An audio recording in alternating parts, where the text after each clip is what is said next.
Good afternoon, and welcome to the Middle East Forum Speaker Webinar Series and Podcast. I'm Stacey Roman, and I will be moderating this discussion today. We're pleased to have Dr. Adi Schwartz, Research Fellow at the Misgav Institute and Postdoctoral Fellow at the Ben Gurion University of the Negev, join us to discuss the Middle East after October 7th. Dr. Schwartz will speak for 15 minutes, followed by 15 minutes of Q&A from the audience. Should you wish to ask a question, please use the Q&A box located at the bottom of your screen to type your question. And with that, I will turn the discussion over to Dr. Adi Schwartz.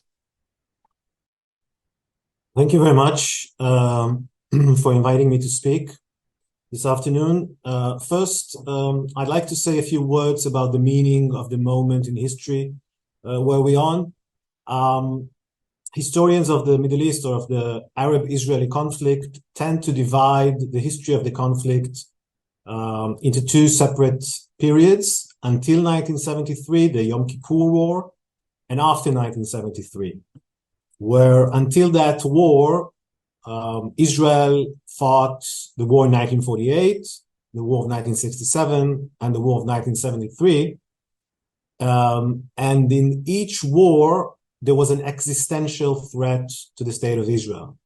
So the threat and the position in which Israel found itself was that tanks and infantry invaded the state of Israel, aircrafts tried to bomb the Israeli cities, and the threat that Israelis and the state itself was in was truly territorial, existential. And historians tend to say that after 1973, while all of these attempts failed, the Arab states decided that it was somehow enough and that no major war occurred since 1973. Indeed, we saw Egypt moving to a different path of signing peace agreements, later Jordan, and we haven't seen Syria embarking on a full war after the 1973 war. So there was a feeling that existential threat, real territorial, of really occupying and, kicking all the Jews to the sea or murdering everybody and putting an end, destroying the state of Israel, is a threat that is already, belonging to the history. We still had the same intentions in some of these circles. We had terror following, decades and never stopping. We found ourselves in a diplomatic battle. We found ourselves in attempts at delegitimization, apartheid slurs, etc., etc. But the feeling was that after 1973, Israel is no longer under existential territorial threat. And I think that this is the big change that happened with October the 7th. And as we have seen, some of our neighbors still harbor the same intentions. That's not very surprising, but they have the capability, and unfortunately they succeeded in actually invading into the territory of the state of Israel, occupying, even for a few hours, villages, communities, cities, committing atrocities, unbelievable, inconceivable atrocities. And I think that in this sense, and by the way, we have now something like 200,000 refugees inside Israel. This is something that did not happen, certainly not since 1973. So in this sense, Israel went back to a period in its history where it's again in an existential threat. Again, it comes from the south with Hamas. It comes from the north with Hezbollah. We are very well aware of the situation in Judea and Samaria, the West Bank. And we are, the Houthis in Yemen are sending missiles, long-range missiles. We know that Iranian Shiite militias are coming towards the Golan Heights. So again, there's a sense, and there's real sense and understanding that there is a territorial existential threat. Now, how did this happen? I think that what happened is a convergence of two separate trajectories, separate axes, but they are converging right now. One is the Palestinian axis. Of course, what happened is that Hamas Palestinian terrorists invaded Israel, but this axis is also an Iranian axis. So we have a movement of two separate axes. One is Shiite, one is Sunni. the outcome, of murdering Jews for the families, of course, and for Israel does not really, it doesn't matter. But if you want to analyze the situation, we have to be aware that we have two separate threats here, one coming from the Palestinians, and the second is coming from the Iranians, of course, Hezbollah and the Houthis and all the Shiite militias, which are backed by Iran through from Syria, Iraq, and of course, they're attacking also American bases. Now, of course, the task of Israel is to make sure that nothing can happen again. So this could not happen again. And the question, of course, is how do you do that? And I think that Israel should address two separate issues. One is the intentions, and the second is the means. So one is the motivation, what our adversaries want to do. That's the first question. And the second question is, what are the means, or can they execute their intentions? Now, to the motivation of the Palestinians. I'm following the Palestinian society, and especially its relationship with Israel, its attitudes towards the Jewish state, what has been called the peace process. Now, you can certainly say that in brackets. And unfortunately, there is no difference, or I would say that the Palestinian society is united perhaps on one and only thing, and that is that the state of Israel should not exist. And for this matter, it really doesn't matter if you are a Hamas person or a Fatah person or an independent person, whatever that means. There is no difference in the perspective towards the existence of a Jewish sovereign state in the sense that we know today. State of Israel, with its government and army, etc., etc. There's a very unanimous, one-sided, simplistic narrative, one view in the Palestinian society, and I urge anyone who thinks otherwise to bring me that Palestinian who would say otherwise. The narrative goes like that. They are the complete victims. Their lands were stolen by the Jews in 1948. The Jews had no excuse to do that, and that narrative remains from 1948. Many things changed in the world from 1948. Technology, economy, many things changed, but the mindset of the Palestinians did not change. For the people who like history among our audience, I urge you to read texts from the 40s and the 50s by Palestinians. You would be amazed how similar they are to what they say today. Now, again, Hamas and Fatah might diverge or might have different opinions or visions regarding the regime that they would like to create in this area. Of course, Hamas is a branch of Muslim Brotherhood. They have a more or radical Muslim or Islamic vision, and Fatah not so much. So they have differences between them. I'm not saying that they don't have differences, but regarding the Jews, the position of the Jews, at best, the Jews should simply be a minority under Muslim rule, meaning no state of Israel, no nation state for the Jews, and of course, at the maximum, as we have just seen, murdering, butchering, raping, committing any kind of atrocity that human mind or even unhuman mind can create. So this is the challenge. Israel faces, and I think the entire Middle East and the entire world faces millions of people who are brought up and taught from day one that they are the complete victims and that the injustice is so difficult, is so harsh, that almost anything is possible to address that injustice. I just want to bring you back to Munich in 1972. In Munich 1972, 11 athletes were killed by PLO, right? That's Fatah.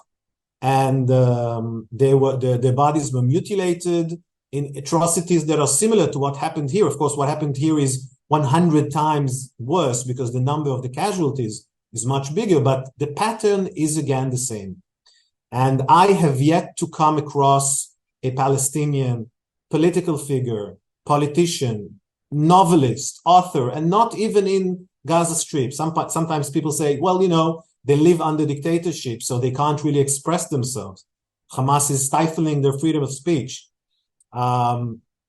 By the way, even in Nazi Germany, you had the dissidents. I don't see any dissidents. Even now, I don't see dissidents. And you see Palestinians in the diaspora were certainly free to raise their voices in the United States, in Europe. And what I see is exactly the opposite.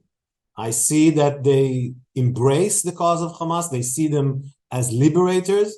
So we're dealing here with an entire concept, with an entire narrative, national narrative, who rejects the notion of the state of Israel.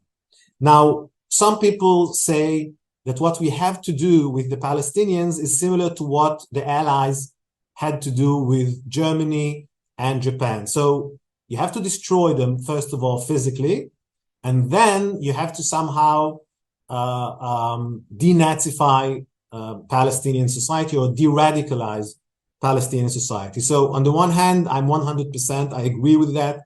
There will be no chance of any peaceful coexistence as long as the Palestinians are brought up with this, maximalist vision and intransigent vision towards the Jews. But I must admit that I'm not that optimistic, and I'll explain why.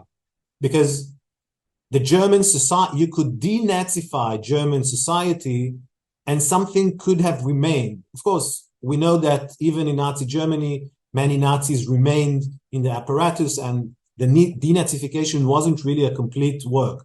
But you did have some politicians, you did have some mayors from before the period of the Nazi regime. Germany was a somewhat functioning democracy in the 20s, in the 30s. You could find people like Konrad Adenauer, and, was elected chancellor because he was not a Nazi sympathizer.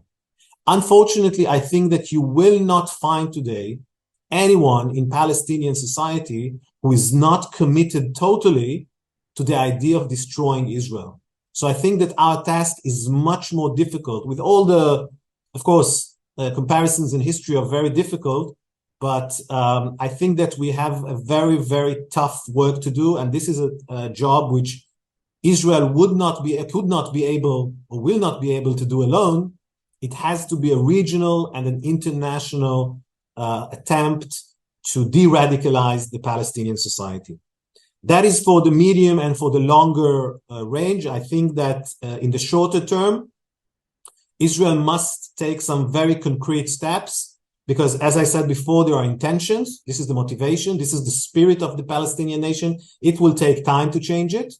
But in the meantime, we have to take away the means, all the means that the Palestinians currently have, which they use to harm Jews, to kill Jews. Israel must take away all these means. What does it mean? It means demilitarizing the entire area, as they say, between the river and the sea. So the state of Israel, the Gaza Strip, and Judea and Samaria, the West Bank, should be demilitarized. There should be no weapons, heavy weapons, and no Hamas in the Gaza Strip, no Hamas in the West Bank, no Palestinian Authority in the sense that they cannot have heavy armory or automatic guns, nothing like that. If they want, pistols or something like police force to catch thieves or to disperse demonstrations, that's okay, but nothing that can be a danger to the state of Israel. So I think Israel's challenge, or Israel, one of its tasks after it finishes the war in Gaza, would be to demilitarize the entire area between the river and the sea. Only official organs of the state of Israel, meaning the IDF, the police, etc., only they can carry heavy guns. This is something that we have seen the price of mistakes in this sense. The Palestinians, both in the West Bank, as we have seen, have shown tremendous support to what happened on October the 7th, not only from simple people in the street, but all the way up. We have seen ministers in the Palestinian Authority, the so-called moderate PA, and it's only a question of time or a question of the means or the ability that they would do the same from Judea and Samaria. That is the reason why Israel must take steps right now, or as we end the war in Gaza, to demilitarize the entire area. Now, of course, this war or a peaceful Middle East would not be achieved until the other axis is addressed as well. And the other axis, of course, is the Iranian axis, meaning Hezbollah, Iranian and Shiite-backed militias in Syria and Iraq, what's happening in Yemen, and of course, Iran itself. I was of the opinion much before October 7th that Iran should not be, let conduct this proxy war. Imagine the position of the Ayatollahs in Iran. They had their proxies. They sent sometimes missiles, sometimes terrorists, sometimes all kinds of skirmishes, and they were not hit. They were not harmed in Iran. This is a dream coming true for someone like Iran. You have your puppets, you have your proxies.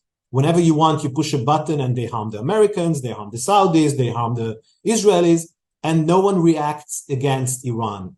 This should have, been stopped much before October 7th. And I think that there will be no solution to this period of insecurity in our region before Iran itself is addressed and being responsible for everything which is happening in the area. So I think I should stop here and perhaps have your questions, time for questions. Wonderful. Thank you so much. We have quite a few questions coming in. The first one is from David Edmond asking, how does Israel, the U.S., and other countries together develop a strategy to end Iran's state sponsorship of terror, and can it happen under the current administration? Well, there are a few questions here. First of all, the question of ability and capability, and then the will, and then the politics of the United States. So we have a few elements. For the question, if can they do it? Of course. There's always only the question of will. With all due respect to Iran, that's a powerful regional, power. Nothing to be, you don't have to underestimate them. But with the right combination of very strong economic leverage, cyber means, all kinds of technological advantages that the West has, and of course, some very credible military threat, Iran would not be the first, to cave in. The history of rogue countries is full of such attempts and such cases of winning. That's it. You need the will. You need to first of all have the will to win. Now, the question regarding the will of the American administration, we all know that there are very serious questions. I think that when we say American administration, it's not, there are certain, you have the White House, you have Department of State, you have people in the Congress, in the Senate, Republicans, Democrats. So it's a question of who exactly do you address. I am under the impression that right now there's a reluctancy from the American administration from day one. There's an attempt to contain the conflict, to say, okay, now we're taking care of Hamas. Hamas is our problem. When we take care of Hamas, okay, we'll do some kind of a political solution, etc., trying to, make it very simplistic. I'm not of that opinion. I think that's naive. And I think not only that the Iranian issue will not be solved, but even the Palestinian axis will not be saved. Because Hamas did not arrive at the Gaza Strip from the moon. Hamas is a very, very Palestinian I hear people from day one. I heard President Biden, which, by the way, Israel is really, grateful and thankful for everything. And really, he was very emotional in some of his remarks, and that was really great. But I think that some of the things that he's saying are simply not true. He's saying stuff like Hamas does not represent the people, the Palestinians. I'm sorry, but they do represent the Palestinian people. And, a few days until or before October 7th, if you would conduct elections, I even think that even if today you conduct elections in the West Bank or you will find more than 50% voting for Hamas. for the last 20 years, we have seen where Hamas took the Gaza Strip, right? The Hamas took the Gaza Strip to poverty, to isolation, to everything. And still, Palestinians from Judea and Samaria they were living much better lives. Life is much better in Ramallah than in Gaza. Life is much better in Bethlehem than in Khan Yunis. And when they were asked, who do you prefer? They said they prefer Hamas. So how can you say that Hamas does not represent the Palestinian people? So I think there's a lot of work to be done in terms of really understanding the true problems. Of course, there are also politics. If someone doesn't want to engage in a full-out war or really, taking care of the entire problem, then perhaps he's saying that even though he doesn't really believe that. But that's a question for the president himself to answer. Thank you. Daniel Pipes writes, thank you so much, Dr. Schwartz, for joining us. Can you please go into detail about your plan for the Palestinian Authority? That's a very good question. And I think there are no good solutions for the Palestinian Authority. As I said before, the Palestinian Authority is not a solution, cannot take part in the solution. And I said it very clearly. There is no difference. The vision of the PLO or the PA, which is, the PLO is the most important force behind it, is to destroy the state of Israel. Now, how can you ever have a peaceful or some kind of an agreement or some kind of a future when that is the vision? So, of course, the PA cannot take any part in a constructive vision. On the other hand, we have the short term and the middle term, whereas Israel does not want to take care of the lives of the Palestinians. We're talking about education, which is, by the way, a huge thing, because how they educate their children is a subject in itself, is part of what we're saying. But Israel used, in a sense, the PA for all those matters. There was some kind of a security cooperation. I agree that this is a moment in time that the role of the PA should be reconsidered. Now, one thing which I didn't emphasize enough, and I think this is the moment to say, there would be a very big importance to how this war ends. So some of the things that we're saying now might change with the dynamics of the war. The war itself is an event which can have some repercussions. So perhaps the war ends with a very big victory to Israel, and Hamas is really, you have all the heads of Hamas killed, and you have their capitulation or surrender, whatever, and you have all the hostages free. That's one scenario. You have different scenarios. I think that it's a little bit too early to say exactly how the Gaza Strip should be run, and again, how the West Bank should be run. But even if the PA remains as it is, to the question, I think all heavy weapons should be taken away. That should be a demand, an Israeli demand. That's it. You cannot have the means to kill Israelis. As to the, more medium and long term, I think we have to reconsider to think how we go forward. But at the minimum, right now, we have to minimize the risks, and that means taking away all the weapons, all the serious weapons. That's the start. Thank you. Eric asks, so with the world and geopolitical pressure on Israel from outside to not let this war go on for many months, how can Israel demilitarize the South, where most of Gazans populations have gone, and how can Israel avoid the world from stopping the war? So I think there are two separate issues here. One has to be the 100% resilience of Israelis. And when I say Israelis, I mean from the prime minister to the last soldier and to the last citizen, that we have to conduct this war. We have to wage this war, and we have to win this war. Okay? That's a must. Now there's a question of tactics. What exactly do you do every day in order to, be able to execute your plans. Now, I think that this is the challenge. If you ask me, I'm against any kind of humanitarian pauses. I think that Israel is going far above and beyond everything that it should have done. I think this is, we have been more than 1 month calling for Palestinian citizens, civilians, whatever that means, because we don't really know what non-combatant or civilian means in Palestinian context. We have seen very clearly in October 7 that some of the infiltrators were civilians. They were citizens. I saw someone running with, an old man running with, he could barely walk. And it was important enough for him to go into a kibbutz, kidnap, rape. So is that a civilian? Okay, so Israel called on the civilian more than 1 month. And that's not, that's not coming from Moscow to Siberia. That's going from Gaza to Khan Yunis. That's a few hours by walking, okay? That's perhaps 1 hour.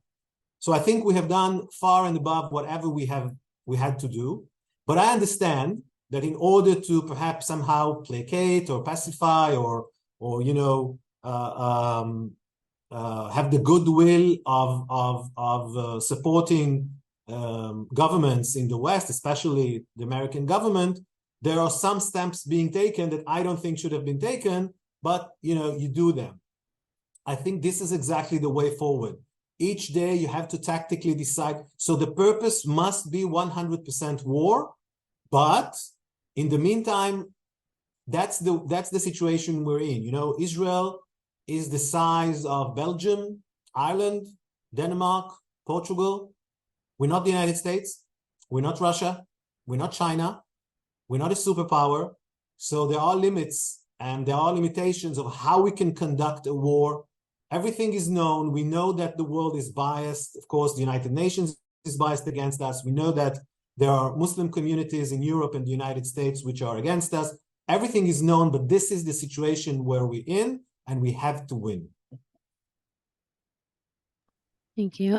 So JL is asking about what about the surrounding Muslim countries like Egypt, Jordan, etc.? Is there any evidence that the citizens of those countries are more open to the existence of Israel, or do they feel the same way as the Palestinians? And on that note, can you comment a little bit on the Arab summit that took place?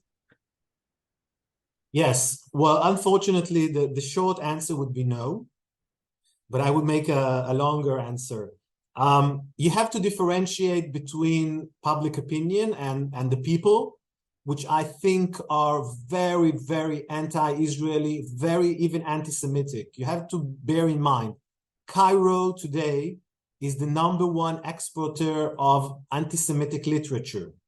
Stuff that you can't find anywhere on earth. All the writings of Adolf Hitler, all the protocols of the Elders of Zion are sold in Cairo like, people believe it. They are really, really, hardcore anti-Semites. I'm not saying it very lightly, but this is the situation. And you have seen that. Of course, they have their other problems. Egypt is a poor country on the verge of, bankruptcy, etc. But if you think that the ordinary people in the Middle East, most of them, I'm talking about Egypt and Jordan, which we have peace treaties with, if you think that they're more open to the idea of a Jewish state, I don't think so. I'm sorry to say that this is not the case. You have to differentiate the leaders. The leaders have to be much more pragmatic. And as we know, Assisi just came after, the Egyptian president just came after the Muslim Brotherhood. He's very well aware of the potential of these people. He was waging war in the Sinai with them. He had the cooperation of Israel. The same goes to the Hashemite kingdom, to the king of Jordan. His father had to fight Palestinian terrorists for years, and he had to expel them. So he's very cognizant of that area. His grandfather or his great-grandfather was murdered, was assassinated by Palestinians. So he knows in his family that Palestinian terrorists are something that are not easy to deal with.